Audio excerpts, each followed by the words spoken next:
మీ personal interviews మరియు వ్యాపార ప్రకటనల కొరకు ఈ నెంబర్ని సంప్రదించండి. హాయ్, వెల్కమ్ టు మనం టీవీ. నేను మీ కట్ట కార్తీక్. మనతో ఉన్నారు ప్రముఖ రాజకీయ సామాజిక విశ్లేషకులు అడిసిమరి శ్రీనివాస్ గారు. సార్ నమస్కారం. సార్ నమస్కారం అండి. సార్, మాజీ మంత్రి కొడాలి నాని మీద కేసు నమోదైంది. వైజాగ్ 3 టౌన్ పోలీస్ స్టేషన్లో ఒక అమ్మాయి లా స్టూడెంట్ ఇచ్చినటువంటి కంప్లైంట్ మేరకు కేసు నమోదైంది.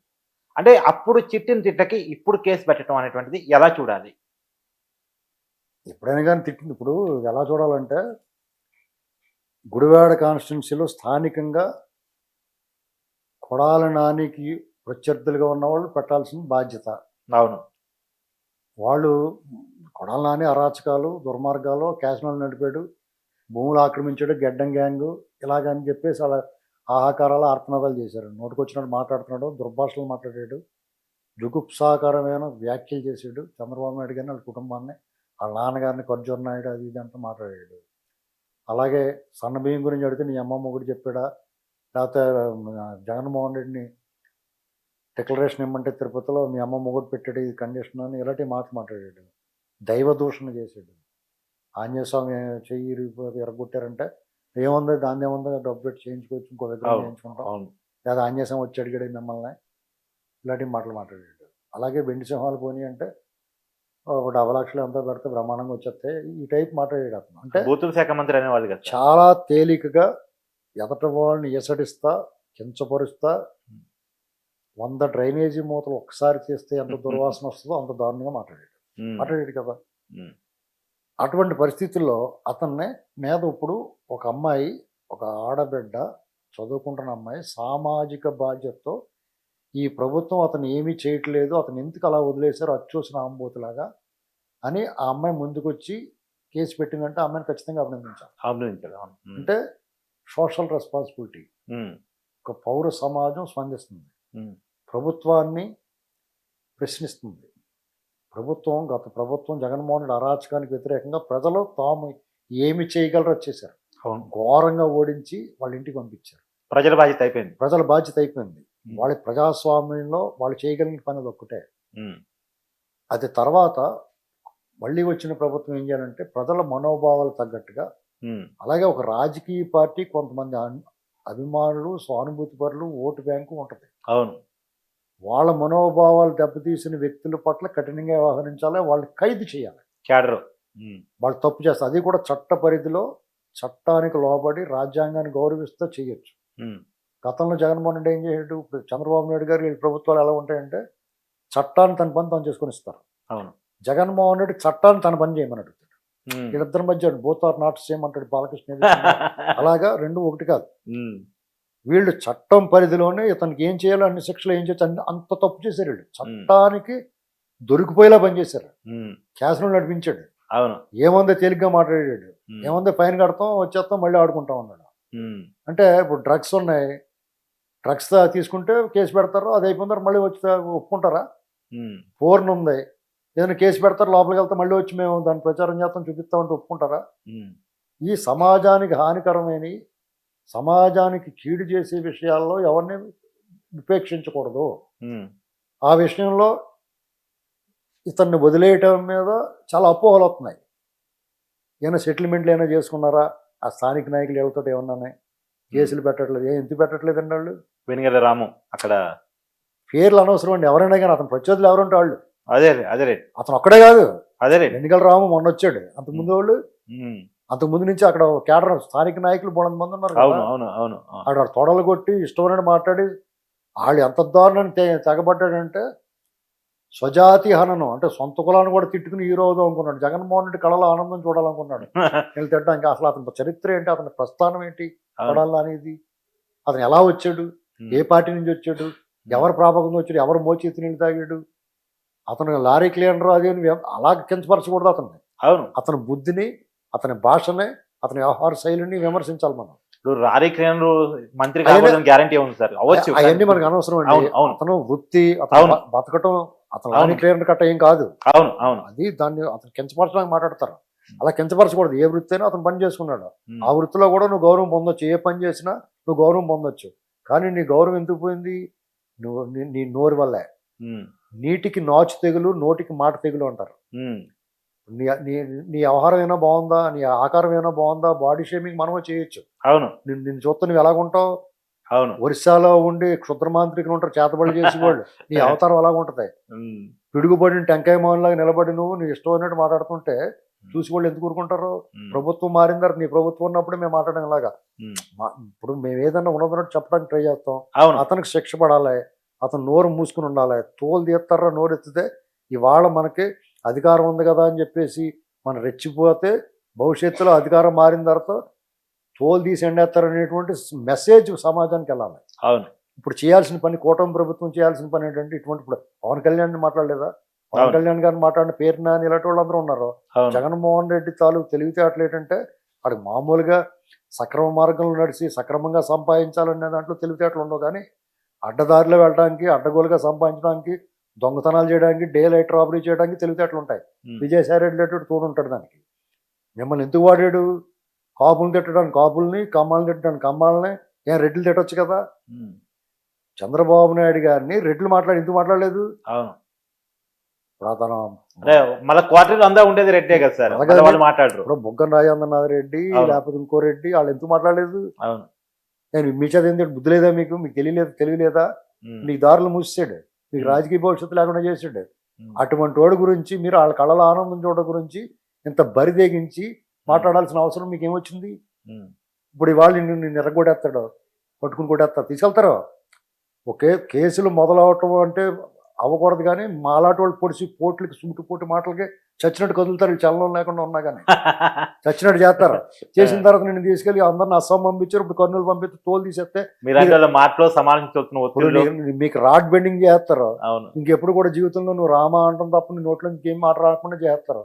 అప్పుడు మన లోకేష్ గారు అమెరికా పర్యటనలో ఒక స్టేట్మెంట్ ఇచ్చినట్టున్నారు సార్, రెడ్ బుక్ తాడాధ్యాయం స్టార్ట్ కాబోతుంది, దాంట్లో ఇట్లాంటి వాళ్ళంతా ఉంటారు కొడాలని, కాబట్టి వాళ్ళ డెఫినెట్ గా ఉంటాను, ఎందుకు వదిలేస్తారు?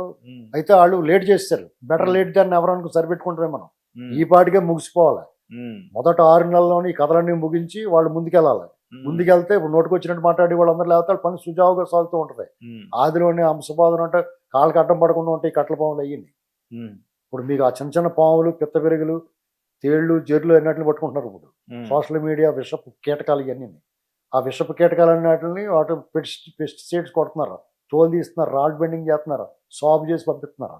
అదే పని ఈ నెక్స్ట్ లెవెల్ రామ్ గోపాల్ వర్మ, పోసాని కృష్ణమురళి, కొడాలి నాని, వంశీ, రోజా, పేరు నాని, వీళ్ళందరూ కూడా ఫుల్ కోటింగ్ ఉండాలా. జోగి రమేష్, వీళ్ళు ఒళ్ళు ఎంత రెచ్చిపోయి మాట్లాడారండి, బరి తెగించి మాట్లాడారు, ఒళ్ళు మరిచి మాట్లాడారు, పెద్ద అంతరం చిన్న అంతరం లేకుండా మాట్లాడారు. ఎవరిని ఏం మాట్లాడాలో ఏం మాట్లాడకూడదో తెలియకుండా మాట్లాడారు. ఏంటండి చంద్రబాబు నాయుడు గారి మీద మాట్లాడి అర్హత కానీ బతుకు కానీ ఉందా అతనికి? వాళ్ళ తండ్రి గారు ఖర్జూర్ నాయుడు అది ఇది అంటా మాట్లాడాడు. ఆయన స్టార్ట్ అయింది కదా రాజకీయ ప్రస్థానం. ఇప్పుడు ఆయన కాళ్ళు పెట్టుకుని బీఫామ్ తెచ్చుకున్నాడు. హరికృష్ణ గారు అనుచరుడుగా ఉండేవాడు.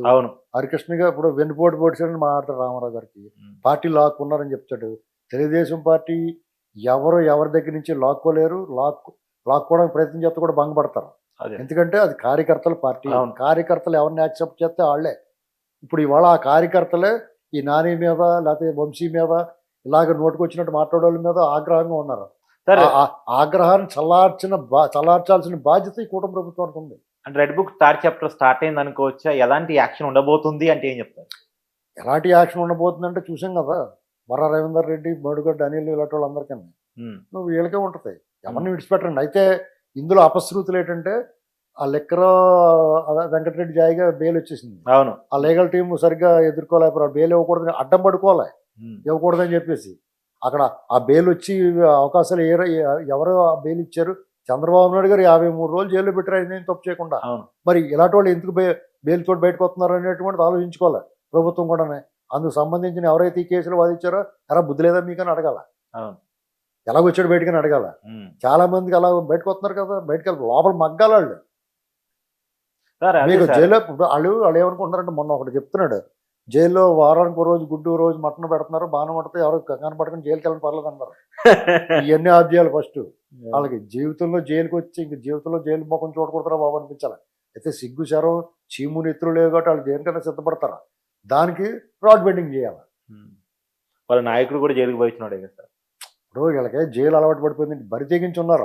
అవును. ఇప్పుడు మీరు సాధారణ పౌరు ఇప్పుడు జగన్మోహన్ రెడ్డి కానీ ఇలాంటి వాళ్ళందరికీ ఈ జైలు ఇలాంటివి అంటే బెయిల్ అంటే పెద్ద ఏం లేదు. అవును. అతను అసలు కోర్టు కొమ్ము ఎక్కట్లేదు. ఎందుకు ఎక్కట్లేదు? దాని మీద చర్యలు తీసుకోవాలి కదా. అవును. న్యాయ వ్యవస్థను ప్రభుత్వం ప్రశ్నించాలి. అవును. ఏంటండి ఇది మీరు ఈ రకంగా వదిలేస్తే ఇలాంటి ఇప్పుడు మేము కొన్ని చర్యలు తీసుకోగలం, న్యాయ వ్యవస్థ కొన్ని చర్యలు తీసుకోవాలి. వీళ్ళు ఇలా అచ్చో సాంబూతుల్లాగా వీళ్ళు వదిలేస్తుంటే మేము ఎలా కాపాడాలి సమాజాన్ని అని చెప్పి ప్రశ్నించాలా. అవును. అంతే కదండి. అవును. ఇప్పుడు నానిని కానీ ఇప్పుడు సుమోటోగా తీసుకోవాల్సినవి ఉంటాయి కేసులు కొన్ని ఇందులో. అవును. సో వాళ్ళు కూడా పోలీసు వాళ్ళు కూడా కొన్ని విషయాల్లో ఎందుకో ఇప్పుడు మీకు రౌతుని బట్టి గుర్రం నడుస్తుందండి. అవును. మీరు కఠినంగా ఉంటారు, ఇలాంటి వాళ్ళ పట్ల మీరు కఠినంగా వ్యవహరిస్తున్నారని కానీ పోలీసులు కూడా చర్యలు తీసుకుంటారు. అవును. మన పోలీసులు తిట్టుకోవడం కూడా కరెక్ట్ కాదు. డెఫినెట్గా జగన్ ప్రేమికులు ఉంటారు అందులో. ఆ జగన్ ప్రేమికులు ఉన్నా వాళ్ళని ఎక్కడ ఉంచాలో అక్కడ ఉంచాలి, వాళ్ళు కఠినంగా హెచ్చరించాలి. ఏంట్రా నువ్వు యాక్షన్ చేస్తున్నావు, వాడి మీద ప్రేమ కారిపోతే జీతం వాడు ఇస్తాడు, ఇంటికాడ కూర్చోని చెప్పాలి, ఉద్యోగం నుంచి పక్కన పెట్టి. అప్పుడు వాళ్ళు సరిగ్గా ఉంటారు. ఇప్పుడు కొంతమంది ఇప్పటికీ ఉన్నారు సార్. తిరుపతి సుబ్బారాయుడు కావచ్చు, కర్నూలు డిఐజీ వీళ్ళు ప్రవీణ్ ఉంటారు. గారు కావచ్చు. అటువంటి వాళ్ళని పెట్టాలి అన్ని వైపుల్లోనే, అన్ని రేంజ్లోనే అటువంటి డిఐజీని వాళ్ళని ఎస్పీని పెట్టుకుంటే మొత్తం సెట్ అయిపోద్ది అంతా. ఇప్పుడు మీకు ఇక్కడ బాలకృష్ణ గారి సినిమా ఉంది, రోడ్ ఇన్స్పెక్టర్. అందులో బొబ్బర్లంక రామబ్రహ్మ అని ఉంటాడు ఒక క్యారెక్టర్, మలయాళ క్యారెక్టర్, మొన్న చచ్చిపోయాడు. ఆయన గొడ్లోడు తీసి తంతాడు బాలకృష్ణ. సేమ్ అలాగే ఈయన తంతారని ఎక్స్పెక్ట్ చేస్తున్నారు జనం. నువ్వు అలా తన్నకపోయినా, రోడ్డు మీద తన్నుకుంటూ తీసుకెళ్ళకపోయినా అతను కఠినంగా అతను అరెస్ట్ చేసి లోపల పెట్టి కొంచెం సాల్వ్ చేస్తే జనాలు తృప్తి పడతారు. మీరు ప్రజల్ని పెన్షన్ ఇచ్చి అవతాతలను సాటిస్ఫై చేస్తున్నారు, 1వ తారీఖు జీతాలు ఇచ్చి ఉద్యోగం సాటిస్ఫై చేస్తున్నారు, డ్వాక్రా రుణాలకు పరిమితి పెంచి 5 లక్షల నుంచి 10 లక్షలు చేసి పావుల వడ్డీకి వాళ్ళని సాటిస్ఫై చేస్తున్నారు. గ్యాస్ దీపం పథకం కింద వచ్చిన వాళ్ళు సిలిండర్లు 3 సిలిండర్లు ఇచ్చి సంవత్సరానికి వాళ్ళని హ్యాపీ చేస్తున్నారు. నిరుద్యోగులకి డిఎస్సి విడుదల చేశారు, కంపెనీలు తీసుకొస్తున్నారు, ఉపాధి కల్పిస్తున్నారు. ఇవన్నీ అమరావతి కడుతున్నారు, ఇవన్నీ చేస్తున్నారు మీరు. అమరావతిలో జంగిల్ క్లియర్ చేశారు, ఇప్పుడు జంగిల్ కొడుకుని కూడా క్లియర్ చేయాలి కదా. ఇలాంటి బాధ్యతలు ఎందరితో పాటు మీ పార్టీని అభిమానించి మీ సేవ కొడితే వాళ్ళు పాము గరిచినట్టుగా బాధపడిన వాళ్ళు, మీ మీద ఈగ వాళ్తే వాళ్ళ మీద ఏనుగు వాలినట్టు బాధపడిన వాళ్ళు, మీ అభిమానులు, మీ సానుభూతి పరులు, మీ కష్టం వస్తే తల్లడిల్లిపోయిన వాళ్ళు, మీరు జైలుకి వెళ్తే ఆవేదనతో, ఆక్రోశంతో, ఉక్రోషంతో, రోషంతో ఊగిపోయిన వాళ్ళు, వీళ్ళందరి బాధ్యత మీది కాదా? మీరు వాళ్ళ పట్ల మీరు ఆలోచన ఉండద్దా? వాళ్ళని ఉపశమనం కలిగించాల్సిన బాధ్యత మీకు లేదా? అందులో మొదటి వ్యక్తి టాప్ 5లో కొడాలి నాని ఉంటాడు. నువ్వు గడ్డం తీసుకుని ఉండాలి క్లీన్గానే. ఇప్పుడు జైల్లోకి వెళ్ళినాడు ఏం చెప్తారు? క్లీన్ హీమప్ అంటారు. అలాగా నువ్వు ఏ రోజైనా సరే బొట్టెట్టుకుని గడ్డం తీసుకుని గుండు చేయించుకునే కనపడాలి. నువ్వు జుట్టు పెంచినా గడ్డం పెంచినా ముఖం పగిలిపోద్దని చెప్పాలి. నువ్వు చిన్నపిల్లలు భయపెడుతున్నావు, నిన్ను చూసి చిన్నపిల్లలు భయపడుతున్నారు. నీ భాష వల్ల చాలామంది మనస్తాపం చెందారు. నువ్వు నోట్లోంచి మాట వస్తే శ్రీరామ తప్ప నీ నోట్లోంచి ఏం రాకూడదు. ఇలాగా కొన్ని కండిషన్లు పెట్టాలి అతనికి. తల ఎగరైతే తల ముఖం పగిలిపోతుందని చెప్పాలా. ఇలా ఎందుకు చెప్పరు? కాబట్టి ఈ ప్రభుత్వం ఆ అమ్మాయి తీసుకున్న స్టెప్ని ముందుకు తీసుకెళ్ళి ఆ స్థానిక నాయకులు కూడా సెటిల్మెంట్లు అయ్యి మానేసి అతని మీద చర్యలు తీసుకోవడానికి ముందుకెళ్ళాలి. ఒక మహిళ ధైర్యం ఈ బూతుల మంత్రి నారికని చీరేసే వరకు వెళ్తుందా లేదా? కూటమి ప్రభుత్వం ఏం చేయబోతుంది చూద్దాం. Thank you sir.